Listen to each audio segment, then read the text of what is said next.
Hello बच्चों, good morning. कैसे आप लोग? आज मैं आप लोग को कक्षा 4 का विषय हिंदी पढ़ाने जा रहे हैं, है ना। 2 चैप्टर आप लोग पढ़ चुके हैं, तीसरा चैप्टर आप लोग का आज शुरू हो रहा है, पार्ट 3 है ना, पार्ट 3। तो उसमें आपका कहानी है जैसा सवाल वैसा जवाब। कहानी का नाम है जैसा सवाल वैसा जवाब। आप लोग बचपन में या तो अभी भी अकबर और बीरबल के बारे में बहुत सुना होगा, है ना। अकबर और बीरबल की कहानी पूरे भारत में क्या मशहूर है ना, बहुत सुना होगा। उसी का एक कहानी आज आप लोग को आज पढ़ाएंगे। आप लोग ध्यान से सुनिएगा और समझिएगा। अकबर और बीरबल की कहानी का नाम है जैसा सवाल वैसा जवाब। बादशाह अकबर अपने मंत्री बीरबल को बहुत पसंद करता था। ये तो बहुत पहले से होता आ रहा है। जो अकबर जो है अपने बीरबल को मंत्री, अकबर का बीरबल क्या था, मंत्री था, वो बहुत उसको पसंद करता था। बीरबल की बुद्धि के आगे बड़े बड़े को भी कुछ नहीं चल पाती थी। बीरबल के आगे जो है बड़ा बड़ा बुद्धिमान भी आता था, उसका कुछ भी नहीं चल पाता था, क्योंकि बीरबल जो था बहुत ही ज्यादा बुद्धिमान था, है ना। कुछ भी प्रश्न पूछे उसे तुरंत उसका आंसर तुरंत उसके पास रहता था, तुरंत उसका आंसर, उसका उत्तर बता देता था। इस कारण कुछ दरबारी बीरबल से जलते भी थे। इसी कारण जो है अगर कोई भी व्यक्ति यहाँ पर क्या होता है, अच्छा काम करने लगता है, कुछ आगे जल्दी बढ़ने लगता है, तो उससे कुछ बगल वाला देख करके जलना भी शुरू कर देता है। उसी प्रकार उसके दरबार के लोग बीरबल से क्या करते थे, जलते भी थे। वे बीरबल को मुसीबत में फंसाने के तरीके सोचते रहते। बीरबल को दोषी ठहराने के लिए सब नया नया उपाय सोचते रहते, लेकिन हर बार बीरबल क्या होते, उससे निकल जाते थे, फंसते कभी भी नहीं थे। बहुत तरह का सवाल, अलग अलग सवाल पूछते थे, बहुत अलग अलग किस्म का प्रश्न लेकर के आते थे बीरबल के पास। लेकिन बीरबल इतना बुद्धिमान था क्योंकि उसका जवाब तुरंत हुआ खोज करके उसको दे देता था, इसीलिए बीरबल हमेशा बचा रहता, किसी से कुछ भी नहीं होता। अकबर के एक खास दरबारी ख्वाजा सरा को विद्या और बुद्धि पर बहुत अभिमान था। अकबर के दरबार में एक और ज्ञानी था बहुत बड़ा, जिसका नाम था ख्वाजा सरा। वह बहुत ही बुद्धिमान और विद्वान था, है ना।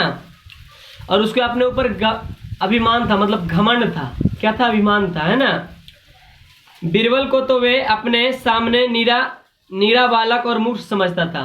विद्वान जो था, वे ख्वाजा जो थे, वे बीरबल को एकदम निट्ठा मूर्ख समझता था, कुछ भी उसके सामने नहीं, ऐसा हुआ समझते थे। अपने आप को बहुत बड़ा समझते थे और बीरबल को बहुत गिरा हुआ समझते थे, पूरा मूर्ख समझते थे। लेकिन अपने ही मानने से तो कुछ होता नहीं। दरबार में बीरबल की ही तूती बोलती और ख्वाजा साहब की बात ऐसे लगती जैसे नखड़ खाने वाली तूती की आवाज। मतलब कि लेकिन अपने खुद को अभिमान समझने से क्या फायदा होगा, जब तक अगल बगल का आदमी अच्छा नहीं बोलेगा। हम अपने आप को बोल रहे हैं कि बहुत हम अच्छा है, बहुत विद्वान है, लेकिन हमको अगल बगल आदमी, कुछ अगल बगल का जो बैठा हुआ है वो आदमी बोल रहा नहीं, बेवकूफ है, मूर्ख है, तो हमारे बुद्धिमान होने से कुछ फायदा है? कुछ अपने मन से अभिमान घमंड करने से कुछ फायदा है? नहीं फायदा। उसी प्रकार वो थे ख्वाजा, उसको अगल बगल का आदमी कोई नहीं समझते थे, बिना नखड़ालू समझते थे, और तूती बोलने वाला, नखड़ खाने वाला, तूती आवाज बोलने वाला समझते थे। उसका आवाज पूरा खड़ा था। और बीरबल को लोग आपस में बहुत चाहते थे, लोग उसको बहुत बुद्धिमान समझते थे। आस पास के लोग कितना भी मंत्री थे और भी सिपाही लोग थे, सब उसको क्या समझते थे, पूरा अच्छा समझते थे। खूब इसका बोलबाला था, किसका, बीरबल का खूब अच्छा से इज्जत होता था।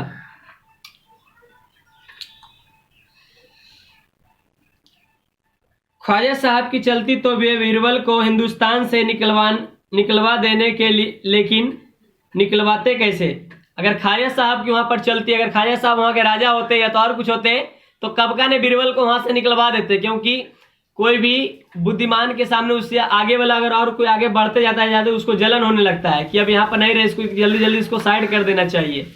इसी प्रकार वो ऐसा थे कि उसको लगता था कि कब न कब इसको हम यहाँ से भारत से बाहर भिजवा दे, है ना। किसको? बीरबल को। कौन?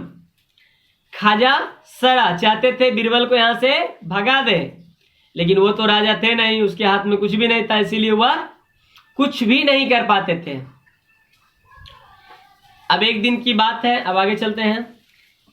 एक दिन ख्वाजा ने बीरबल को मूर्ख साबित करने के लिए बहुत सोच विचार कर कुछ मुश्किल प्रश्न सोच लिए। उन्हें विश्वास था कि बादशाह ने इन प्रश्नों को सुनकर बीरबल के छक्के छुड़ा जाएगा और वह लाख कोशिश करेगा भी संतोषजनक उत्तर नहीं दे पाएगा। फिर बादशाह मान लेगा कि ख्वाजा सरा के आगे बीरबल कुछ नहीं है।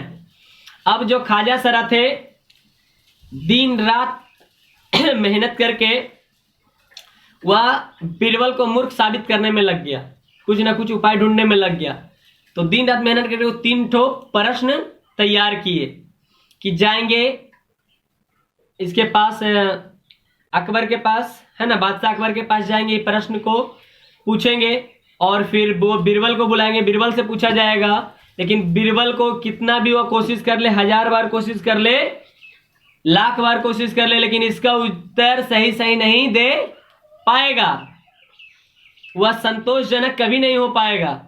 तभी अकबर को लगेगा कि नहीं, ख्वाजा सरा के सामने बीरबल क्या है, नीचा है, ख्वाजा सरा क्या है, ऊंचा है। वह बीरबल को नीचे गिराने के लिए सब काम कर रहे थे। ख्वाजा साहब अचकन पगड़ी पहनकर दाढ़ी सहलाते हुए अकबर के पास पहुंचे और सिर झुकाकर बोले, बीरबल बड़ा बुद्धिमान बनता है, आप भी उनकी लंबी चौड़ी बातों के धोखे में आ जाते हैं। मैं चाहता हूं कि आप मेरे 3 सवालों के जवाब पूछकर उसके दिमाग की गहराई नाप ले। उस नकली अक्ल बुद्धिमान की अक्ल कलाई खुल जाएगी। मतलब कि ख्वाजा साहब जो थे पूरा पगड़ी उगड़ी बांध करके एकदम आए थे, है ना, पगड़ी बांध कर अकबर के पास पहुंचे और अकबर साहब को बोले कि बादशाह अकबर, आप बीरबल को बहुत बड़ा बुद्धिमान समझते हैं, है ना, बुद्धिमान समझते हैं, वो भी अपने आप को बहुत बड़ा बुद्धिमान समझता है और आप उसकी लंबी लंबी बातों में आ जाते हैं। लेकिन वैसा कुछ नहीं, हम 3 सवाल लाए हैं, आप बीरबल को बुलाइए और उससे 3 सवाल पूछिए, पता चल जाएगा कितनी ऊंचाई में है, कितना उसको बुद्धि है। ख्वाजा बोल रहे हैं अकबर को, किसको बुलाने के लिए, बीरबल को बुलाने के लिए। बीरबल से प्रश्न पूछेगा, 3 प्रश्न जो तैयार करके लाए थे। ख्वाजा ने अनुरोध कर अकबर ने बीरबल को बुलाया और उससे कहा, ख्वाजा पूरा अनुरोध किया कि बीरबल को बुलाया, उससे प्रश्न पूछना है, उसको नापना है कितनी गहराई में वो है। तो क्या किए वो क्या किए कि अकबर ने बीरबल को बुलाया और कहा, बीरबल, परम ख्वाजा साहब तुमसे 3 प्रश्न पूछना चाहते हैं, क्या तुम उनके उत्तर दे सकोगे? बीरबल, जहां पना जरूर दूंगा, खुशी से पूछे। ख्वाजा ने अपने 3 सवाल लिखकर बादशाह को दे दिए। अकबर ने बीरबल से ख्वाजा का पहला प्रश्न पूछा, संसार का केंद्र कहाँ है? अब जो है बीरबल को बुलाया गया, ख्वाजा साहब, अब बीरबल आया वहां पे। अकबर ने बोला, बीरबल, ख्वाजा साहब जो है आपसे 3 सवाल पूछना चाहते हैं तुमसे, है ना, क्या तुम 3 सवाल के उत्तर दे सकोगे? तो बीरबल पूरा खुश होकर के बोले कि जहां पना जरूर दूंगा, जहां पना जरूर दूंगा, खुशी से पूछिए। उनको उत्तर बताने में कोई भी हिचकिचाहट नहीं होता था, क्योंकि वो बहुत बड़ा बुद्धिमान थे। जो भी बुद्धिमान रहेगा उसको अपनी बुद्धि से अपने ऊपर क्या रहेगा, ज्यादा घमंड नहीं रहेगा और अपनी बुद्धि से कुछ भी वो बता सकता है ना। तो ख्वाजा ने 3 सवाल अकबर के हाथ में दे दिए और वे बोले, पूछिए। तो अकबर ने पहला प्रश्न पूछा, संसार का केंद्र कहाँ है? पूछा पूरा दुनिया का केंद्र मतलब बीच का बिंदु कहाँ है? बीरबल ने तुरंत जमीन पर अपनी छड़ी गाड़कर उत्तर दिया, यही स्थान चारों ओर से दुनिया के बीचों बीच पड़ता है। यदि ख्वाजा साहब को विश्वास ना हो तो फीते से सारी दुनिया को नापकर दिखा दे कि मेरी बात गलत है। अब पूछा संसार का केंद्र कहाँ है। पहला सवाल क्या पूछा, संसार का केंद्र कहाँ है। तो बीरबल तुरंत अपना छड़ी उठाया और जमीन पर वहीं पर गाड़ दिया, बोला यही है संसार का केंद्र। अगर आपको विश्वास नहीं होता है तो आप फीता लाइए, ख्वाजा साहब को बोलिए फीता से चारों साइड से नाप लेने के लिए। तो पूरा अफसोस में पड़ गए बेचारे ख्वाजा की, क्या करे, पूरा दुनिया को कैसे नापे हम। उसके बाद दूसरा क्वेश्चन अकबर ने पूछा, आकाश में कितने तारे हैं। दूसरा प्रश्न क्या पूछा, आकाश में कितने तारे हैं। बीरबल ने तुरंत उसका उत्तर देते हुए कहा, बीरबल ने एक भेड़ मंगा कर कहा, इस भेड़ के शरीर में जितने बाल हैं उतने ही आसमान में तारे हैं। ख्वाजा साहब को इसमें संदेह हो तो बालों को गिनकर तारों की संख्या में तुलना कर ले। एक भेड़ वहां पर मंगवाया बीरबल, बोला कि जितना भेड़ में बाल है उतना ही आसमान में क्या है, तारे हैं। अगर ख्वाजा साहब को लगता है कि मेरा आंसर गलत है तो खुद ही है बाल को गिने, उसके बाद आकाश के तारा को गिन के तुलना कर ले, सही बताए कि या गलत बताए हैं। बेचारा और चिंता में ज्यादा पड़ गए कि कैसे गिने। अब अकबर ने तीसरा सवाल पूछा, संसार की आबादी कितनी है। संसार की आबादी कितनी है। तो बीरबल ने कहा, जहां पना संसार की आबादी पल पल घटती बढ़ती रहती है, क्योंकि हर पल लोगों को मरना जीना लगा ही रहता है। इसलिए यदि सभी लोगों को एक जगह इकट्ठा किया जाए तो उनको गिनकर ठीक ठीक संख्या बताई जा सकती है। बादशाह तो बीरबल के उत्तर से संतुष्ट हो गया, लेकिन ख्वाजा साहब का नाक झोंक सिकुड़ने लगा। ऐसे गोलमाल जवाबों से काम नहीं चलेगा जनाब। अब जो है बोला कि तीसरा सवाल हुआ पूछे, पहला सवाल क्या, तीसरा सवाल हुआ पूछे कि संसार में आबादी कितनी है, संसार में आबादी कितनी है। तो उन्होंने बीरबल ने तुरंत उत्तर दिया, जहां पना संसार की आबादी तो पल भर घटती रहती है और बढ़ती रहती है। रोज आदमी मरता है और जीता है। अगर आप चाहते हैं हम आदमी गिन के बता दें, सब आदमी को आप एक जगह खड़ा कीजिए, हम गिन करके आपको सही उत्तर इसका बता देंगे। ये आंसर सुन करके बादशाह जो अकबर थे वो तो संतुष्ट हो गए, लेकिन ख्वाजा को संतुष्टि नहीं मिली, क्योंकि वो सही उत्तर दे दिए थे और घुरा फिरा उत्तर दिए। तो ख्वाजा साहब ने थोड़ा गुस्से में पूछा कि ऐसे उत्तर से काम नहीं चलेगा, कुछ अच्छा उत्तर बताओ। बीरबल बोले, ऐसे सवालों से के ऐसे ही जवाब होते हैं, पहले मेरे जवाबों को गलत साबित कीजिए तब आगे बढ़िए। ख्वाजा साहब ने फिर कुछ बोलते नहीं बना। अब जो है ख्वाजा साहब बोले कि ऐसे जवाब से कुछ नहीं चलेगा, सही उत्तर दीजिए। तो क्या हुआ कि बीरबल बोला कि ऐसे जवाब का यही सवाल का यही जवाब होता है ना। पहले आप मेरे जवाब को गलत साबित करके दिखाइए, है ना। अब ऐसा बोल दिया तो कहां से साबित कर पाएगा, उतना करना संभव है। पहला प्रश्न क्या था, पूरा दुनिया का संसार का केंद्र कहाँ है, केंद्र मतलब बीच, है ना। दूसरा क्वेश्चन था आकाश में कितने तारे हैं, जिसका गिनना क्या है, बिल्कुल असंभव है। संसार की आबादी कितनी है, इसमें भी गिनना असंभव है, क्योंकि कुछ लगभग में हो सकता है ना, क्योंकि बहुत सारा आदमी रोज मरता है, बहुत सारा आदमी रोज जीवित रहता है। तो इसका उत्तर भी क्या है, बहुत ही देना असंभव है। तो ऐसा जवाब सुन करके ख्वाजा साहब फिर से बोलती उनका बंद हो गया। क्या हो गया, बोलती उसका बंद हो गया। बेचारा आप कोई भी सवाल नहीं पूछते, बीरबल की फिर भी जय जयकार हो गई फिर से, और बेचारा उसका ख्वाजा का फिर से वहीं पर हुआ रह गए। इसीलिए कहते हैं क्या बनो तुम लोग, बुद्धिमान बनो। कोई भी काम करने से पहले सोचो समझो, उसके बाद उसको करो, है ना। ये कहानी से क्या सीख मिलता है बोलो, जैसा सवाल वैसा जवाब कहानी पढ़ा है अभी आप लोग को, इससे क्या सीख मिला। इससे यह सीख मिलती है कि जीवन में सफलता प्राप्त करने के लिए व्यक्ति को बुद्धिमान और सूझबूझ वाला होना चाहिए।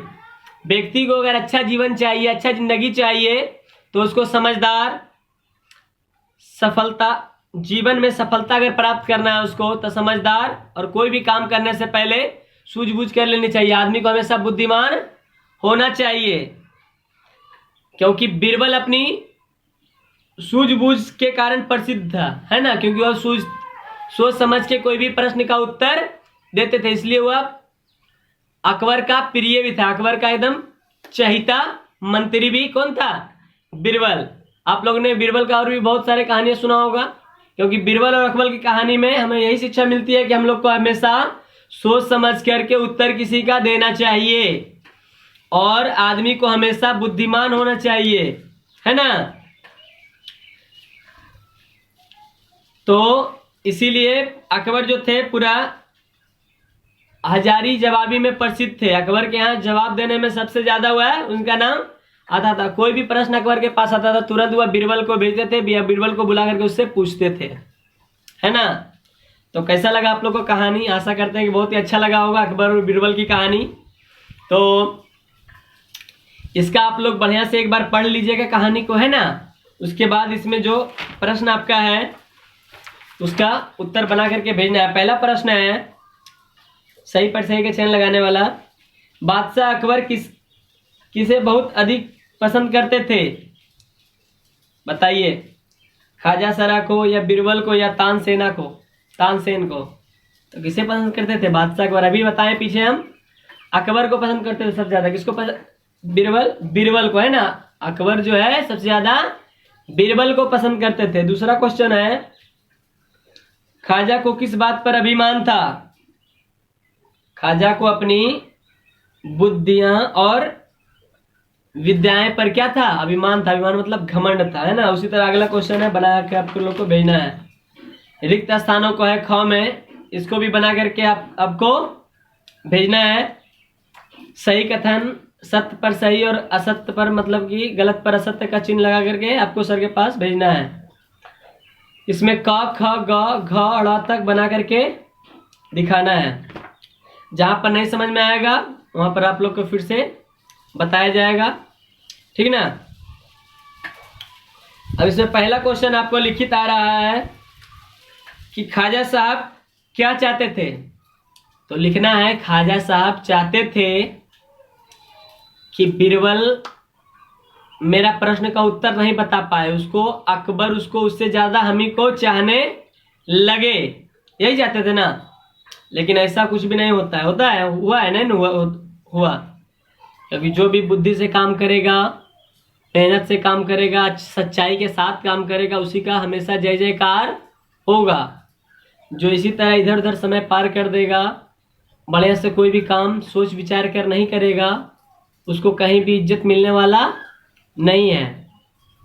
इसीलिए अकबर का बीरबल का बहुत ज्यादा इज्जत और वैल्यू था उस अकबर को, है ना। अकबर क्योंकि वह कोई भी काम आसानी से और बहुत ही सुचारू रूप से, बहुत ही अच्छा ढंग से उसको करते थे। चलिए, आप लोग का कहानी जो है अब समाप्त होता है। बढ़िया से आप लोग को कहानी समझ में आ गया होगा। अब अगला जो है आपका अगला चैप्टर जो आपका पढ़ाया जाएगा, ठीक ना। बस यहीं तक के लिए था ये वाला। और एक चीज और, ये कहानी से आप लोग को एक पेज राइटिंग लिख करके दिखाना है। और जितना भी इसमें कठिन शब्द आप लोग को मिल रहा है, कठिन चीज लग रहा है पढ़ने में, उसको घेर करके 2, 3 बार, 5 बार, 10 बार उसी को लिखना है ना। और इसका शब्दार्थ भी आप लोग को याद कर लेना। देखिए यहाँ शब्दार्थ दिया हुआ है, इसको याद कर लेना है। शब्दार्थ में है खास। खास मतलब होता है विशेष। अभिमान मतलब अभी आप लोग को बताए घमंड होता है। क्या होता है? अभिमान मतलब होता है घमंड, है ना। उसके बाद है विश्वास मतलब होता है भरोसा। विश्वास मतलब क्या होता है? भरोसा। संतोषजनक, है ना। संतोषजनक मतलब ठीक या उत्तम, एकदम संतोष करने लायक, है ना। उसके बाद है अनुरोध मतलब होता है प्रार्थना। किसी से अनुरोध करना मतलब प्रार्थना करना। संसार मतलब होता है विश्व, संसार मतलब विश्व, जिसको हम लोग दुनिया भी बोलते हैं। संदेह, संदेह मतलब होता है शक, किसी पर संदेह करना मतलब कि उस पर शक करना, है ना। उसके बाद है आबादी, आबादी मतलब होता है जनसंख्या, आबादी मतलब क्या होता है, जनसंख्या।